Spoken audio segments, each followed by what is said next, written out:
If you've been thinking about moving to Kansas City or buying anywhere near downtown, this might be the window that a lot of people look back on later. Downtown Kansas City may be on the verge of its next major value jump. A new projection says downtown could add nearly 11,000 more residents over the next decade. Another 1,000 apartments are expected to deliver soon, and major projects like South Loop Park could completely change how downtown actually feels to live in. So today, I want to break down what's changing, why it matters, and why I think there's a very real possibility that downtown Kansas City values move into a whole new tier over the next 5 to 10 years. Let's start with the biggest piece, people. Downtown Kansas City has over 33,000 residents. That's already up 147% since the year 2000. And this is where it gets really interesting. Historically, values have actually followed that growth. Back in the early 2000s, a lot of downtown lofts and condos were trading somewhere in the 90 to 150 range. Now, many comparable units in places like the Crossroads, River Market, and core downtown are commonly in the 2 to 400,000s, depending on finishes, parking, and walkability. Now, obviously, past appreciation does not guarantee future gains, but it does prove something important. As downtown Kansas City shifted from an office-heavy district into a true neighborhood where people actually want to live, values already showed they can reprice upward over time. And now we're potentially entering the next wave of that shift. And here's why that actually matters.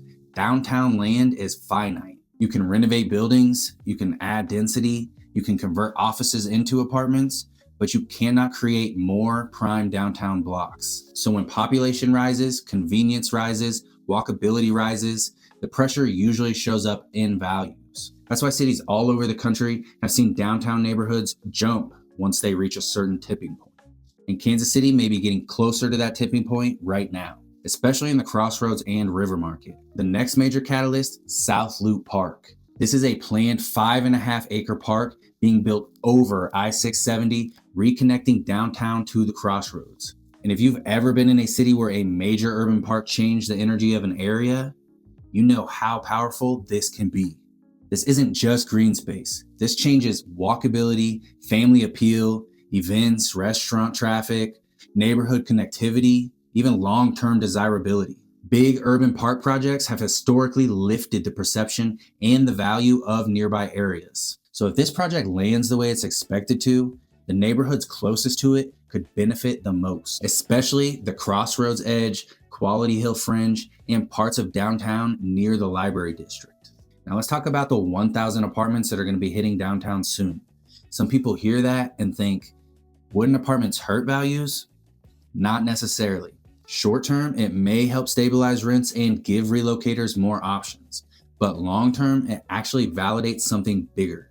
Developer confidence. Developers do not put major money into urban housing unless they believe the demand is there. So to me, this says downtown Kansas City is no longer just a speculative story.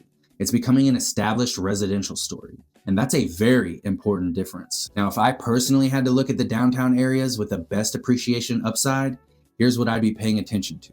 First, Crossroads. This one feels obvious. You've got the South Loop Park, great walkability, tons of restaurants and entertainment, office conversions, and proximity to everything. Second, River Market. This one gives you lifestyle, streetcar access, grocery convenience, and continued density growth. Third, Quality Hill. I still think this is one of the more overlooked pockets in the downtown area. Fourth, Union Hill / Crown Center. This feels like the type of area that could quietly benefit as downtown's gravity keeps expanding south. Because appreciation rarely happens evenly.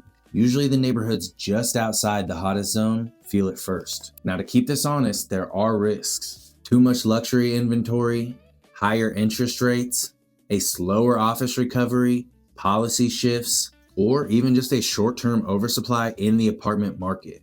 All of those things could temporarily slow growth. So this is not me saying that values are guaranteed to explode. That is not how real estate works. What I am saying is the ingredients are stacking up. Population growth, amenity growth, park investment, apartment confidence, lifestyle improvement, walkability, and those are usually the exact ingredients that lead to long-term upward pressure.